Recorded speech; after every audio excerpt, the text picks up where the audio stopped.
yeah. You know, that crunch is that noise that makes you know that It's a disaster, but we're gonna get it. We're gonna get it. can I get a clear prop?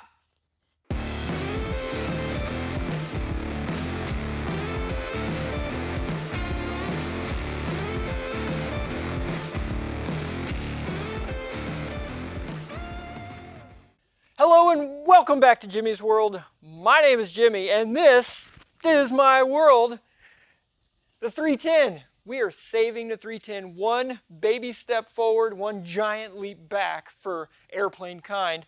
Today, we're going to get the ailerons, the flippy flappies there on the side. We're going to get the flaps underneath. Hopefully the step, so we're not walking on a wooden block trying to get up and in and out of that thing.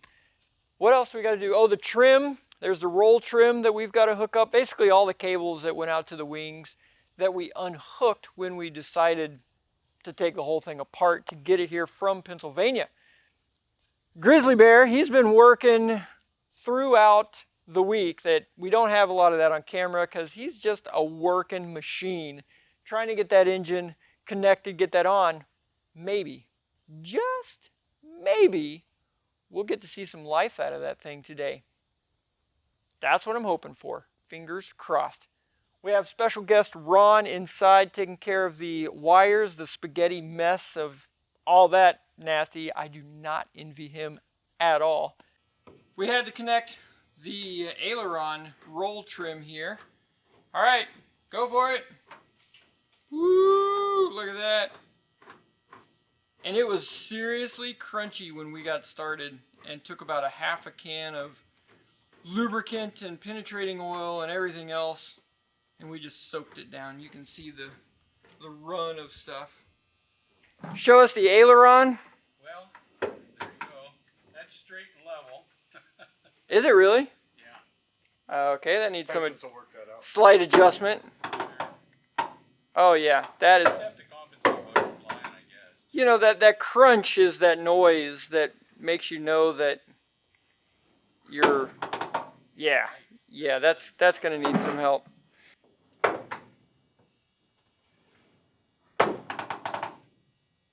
Is that as far as it goes? Roger. That's all the way to the right. That's all the way to the left. Okay, all right. Looks like we need to do some more adjusting. All right, Mr. Bailey, go ahead and move the ailerons that way. Turn right and left if you ever wondered how these work. There's cables there. You know what? I stick my nose right here. Still smells quite a bit like mouse pee. That pulley right there, there's two of them in there. Yeah, go ahead. Woo. We had to get those straightened up. It was twisted right in here in this section. Got them untwisted, put them back in. And there's at the end, there's a weird bell crank that kind of goes out like this, and it kept falling off out there every time we took pressure off of it. The cable would just fall off of the bell crank, so we'll double check that. Yep. Oh, Grizzly Bear has been at work. Looky here, we got some pipage happening. That's that fancy $10 bazillion made in the USA pressure carb.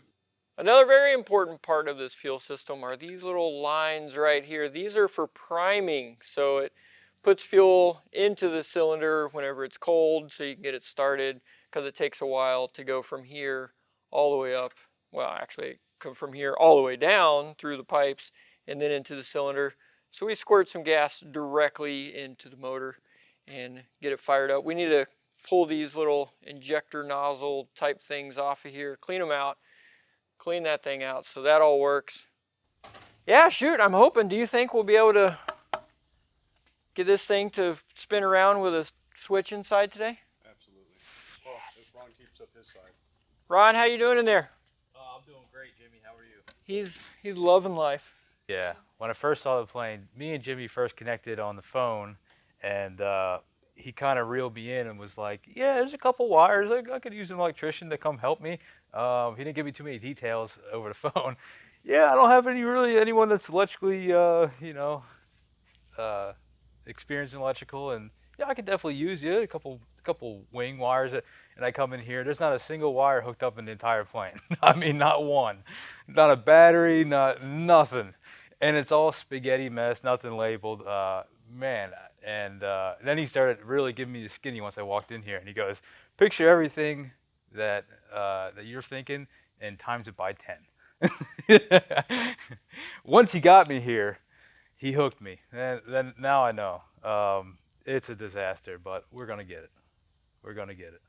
You gotta love finding somebody that actually knows what they're doing.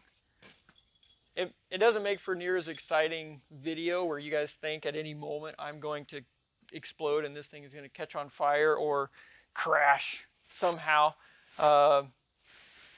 Hopefully that's not going to happen here.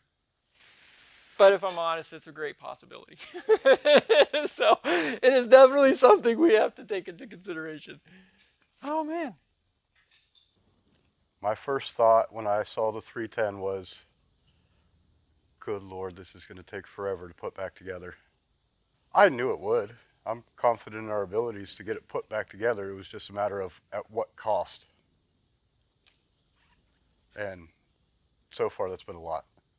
Frankly, I was going to part it out. And then, thanks to YouTube and all the craziness, you know, I put it back out to them, and they're like, yep, we're going to be support, so we're going to start that. I'm like, okay, crap. You already got it on. Got it?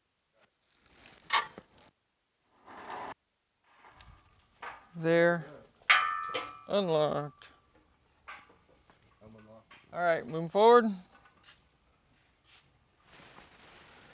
Ooh, watch top. All right.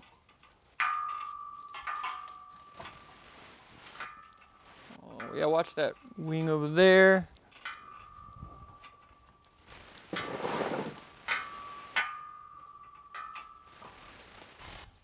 Nice. Your way, son? Yeah, I can go my way a little bit. Alrighty. That work? Yay! I get a lot of questions about the old Aztec here, whether we're going to part it out, try to put it back together, or what's happening with the Aztec. Give me a thumbs up if you want to see this airplane get put back together and flying again, or put in the comments section what you'd like to see with this airplane, and we'll see where we take that one too. It's a pretty cool airplane. That's just crunchy. Needs some love as well. Yeah, let me know what you think. Thumbs up if we should go ahead and put this one back together and put it back in the air after we get this one flying. Or put your highest offer in the comment section for you if you do this. That'd be interesting.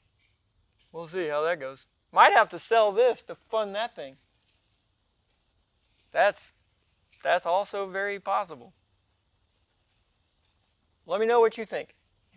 Oh, wow. Yeah, the spark plugs. But where all this is at right now, it should fire up. Okay. Because it fired right up. So if we need to test it, we can. Yep. Gotcha. Yeah, we'll just leave those well enough alone until I have the harness for the other one. And that way we can just swap all those out. I'm picking When up it what you're comes. throwing down. Sweet. All right. I'm going to mess with those fuel hoses. I'm going to go get the batteries. Over here on our table of many things, the batteries right here, but they don't come with them already pre-charged and stuff like that. They're dry, what they call dry charge, which they can sit on a shelf pretty much indefinitely. And then you add in the electrolyte, kind of like a Gatorade for batteries. And then you got to charge them a very specific way. These are 3 amps for an hour, and then you got to test the level, and then another 2 hours at 1.5 amps. It's super specific. Takes a long time, like 4 to 6 hours for each battery. but I'm impatient. So what I did, if you remember, we got Private Pile, the old Humvee. He has 2 batteries in it already. 1 and 2. Now, he also has a 24 volt system, the same as that. So what we do, take the negative side of this, hook it on the positive side of that, and then take our handy dandy jumper cables and go clip, clip, clip, clip up on the airplane. Bada bing, bada boom. And these batteries are way more, what's the right word for it, durable than the airplane batteries. They're, you know, a lot more cranking amps and all that stuff, and they're a heck of a lot cheaper, like $100 a piece, which is still kind of expensive for batteries. All right, let's take them in. Yes.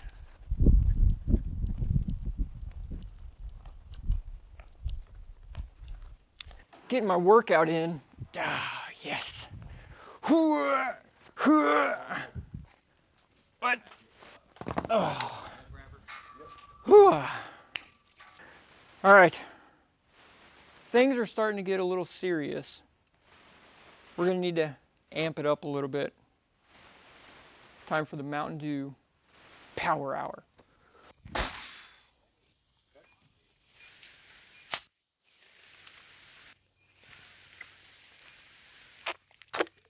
Oh, that really is good. Yes. That's life juice right there.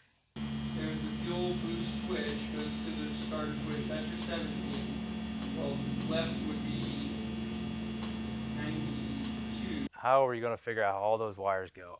It's going to be a disaster. First, I think we're going to have to send voltage through a couple of them and see if anything lights up, hopefully, or if smoke comes out, then we know exactly where they go. Go ahead.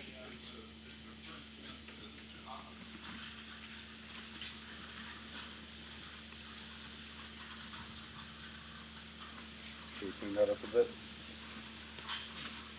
Not getting anything in here. No That's the right continuity? cable, right? We believe so. Okay, there's a good connection. Could we hook a battery up to it and tap and see if something comes on? Absolutely. Why couldn't we? Is that it right here? I think this is it right here. Pull on it. Can't. Check that. Yeah, let's check this one right here. Are you ready? Are you inside ready for smoke test? I'm ready to go. Okay, Get we the fire got the- extinguisher. Fire extinguisher? Who's got that? Silas, go grab the fire extinguisher. Seriously, go find it. He's like, thinks I'm kidding. Not kidding about this one. You know, yeah, if I did have a fire extinguisher, I would put it under my pant leg. Yeah. And have it right there. I was thinking with about my- that, like getting like a real big one and just in case. Yeah, my jumpsuit. So I'm gonna connect it. We're gonna look for smoke. You're gonna flip the battery switch on. We're gonna look for smoke. And then you have to yell, "Can I get a clear prop?" You got to add the first It part. almost to it. feels like you should switch with them. No, we'll give him the glory. I want to have a safe escape route. Gotcha. All right. Can I get a clear No, not yet. I gotta connect the battery. Hang on. Connect the battery, check for smoke. Flip the switch, check for smoke. Hang on. Shh. Battery is connected. Let it smoking.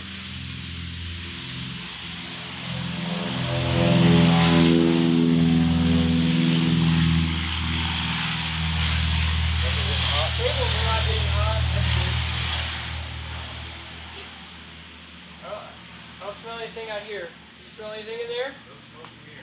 All right, go ahead and flip the main battery. Ready? It clicked. It clicked. Hear it? Yep. Any smoke? No smoke. Do you have lights or anything on in there? I do not. No lights. No lights. Okay. I turned everything off other than that one switch. Okay, but nothing else. Okay. Okay. All right. I'm standing clear. Go ahead. You're gonna have to yell it real loud. Alright. Well, what switch now? The Last ignition? no, it should be a start switch. Start switch. Left start? Yeah.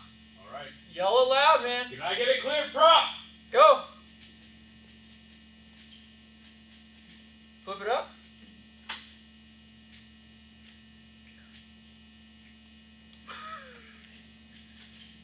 Nothing? You hear the starter clicking? Hang on. Okay, go. No, nothing out here. Alright.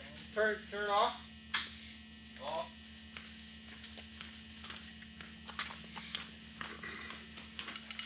I don't have the switch on yet. Let me know when you want it on. Yeah, stand by.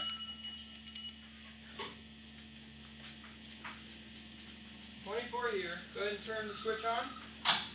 On. 24 there.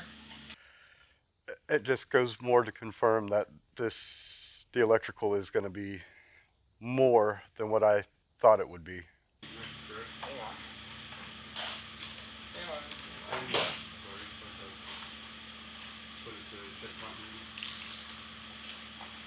Hit me.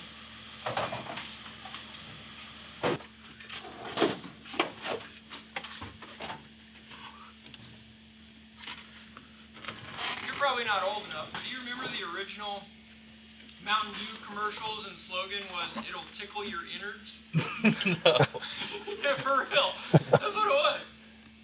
It was created in Tennessee, and it was an old hillbilly sitting on the stump with a moonshine jug, because Mountain Dew is slang word for moonshine.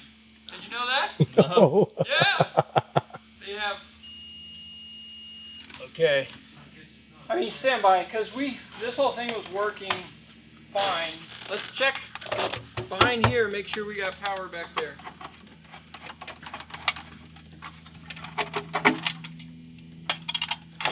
Oh my God. What? Take a look. Do I want to see? No. We've been chasing our tails for hours. Alright, hang on. Let me see what you got in here. Grizzly, come take a look. All right. Oh, it's that good, huh? Holy crap! Worse than what we were thinking? Oh my lord! Not a single wire connected to a breaker.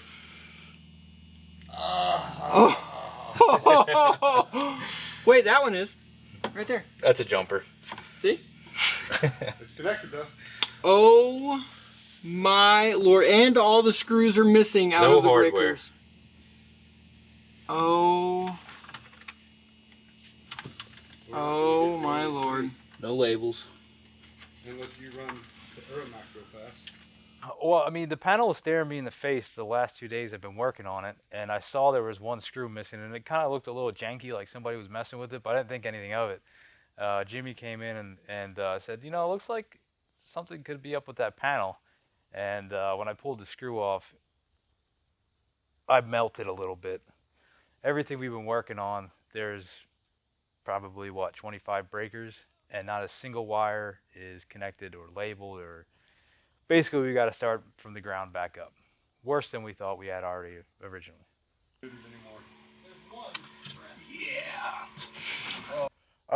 Everything went well putting the engines on.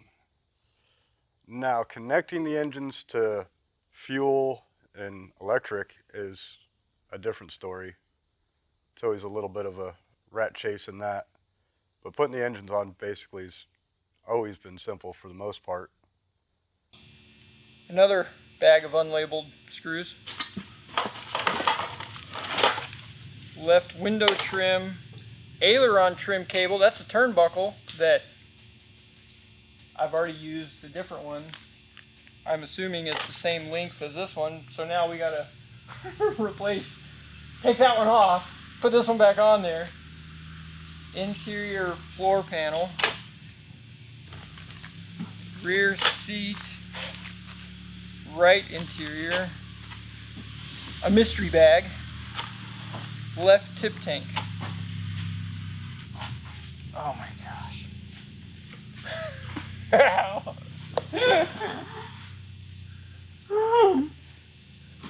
Jesus, take the wheel. Give me a thumbs up if you think he's about to cut his thumb off and we're... Taking bets. How far away?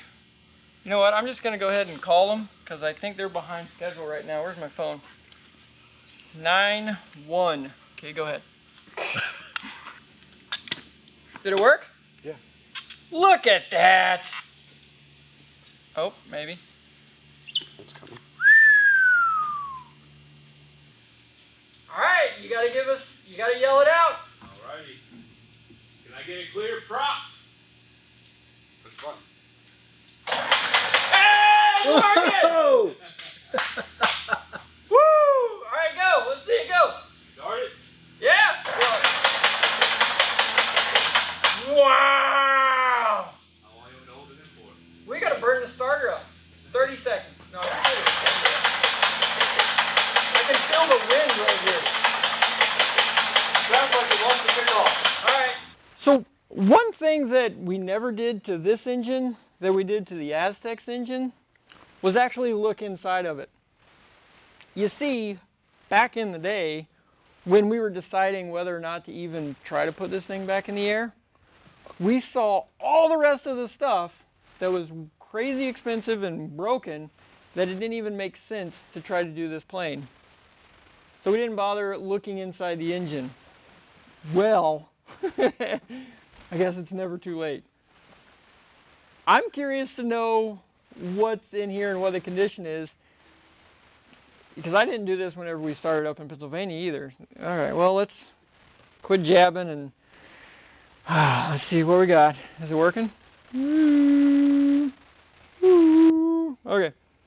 Well, watch your hand, bud. Gotta come in right here. Let's see what we got. What? That's the marking on the piston whenever... He did tell me that these were all brand new, and they look brand new. The cylinders on top all look new. That marking is an engine builder that marks the front of the engine, and if we look around, there's probably going to be a number on it. No, that looks like a 6. That's nuts.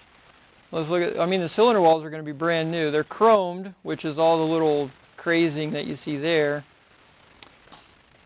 You know, he did mention something about the engine not being broke in.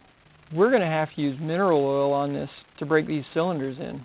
I have no idea what oil... Well, it's an old oil, 40-year-old oil anyway. We're going to change that. But look at that's crazy. That's... I'm curious, is it on this one too? Oh. Yep, look at that. Is there a number somewhere on this one? Is it back there? I'd say, what do you think, Silas? Good to go?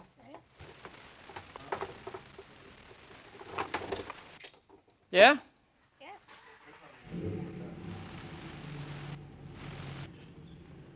Okay, let's change the oil and fire this sucker up and see what you've got.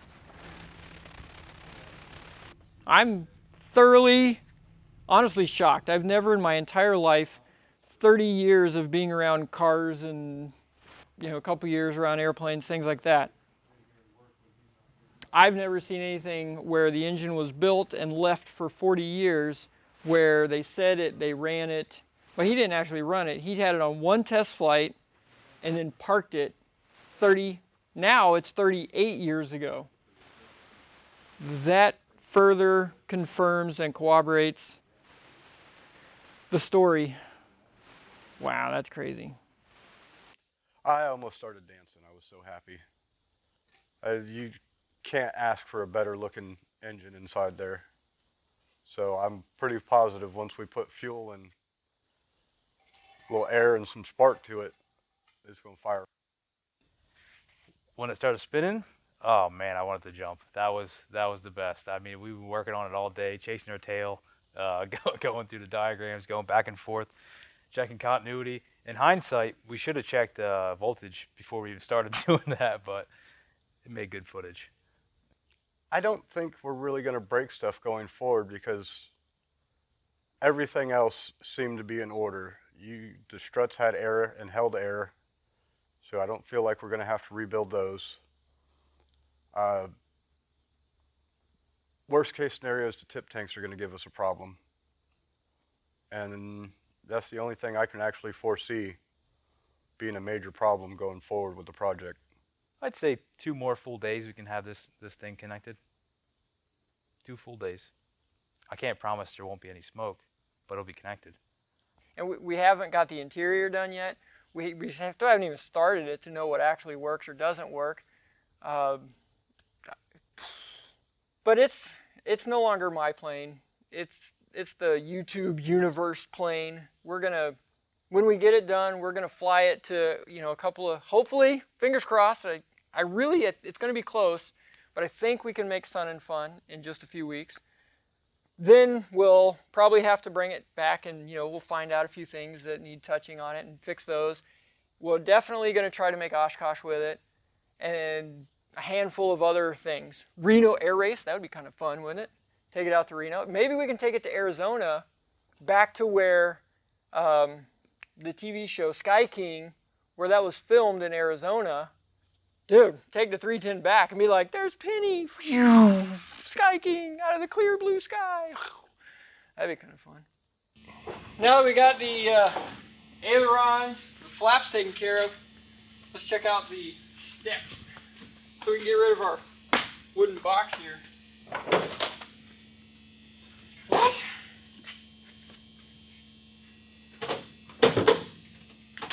Oh. Houston, we have a problem.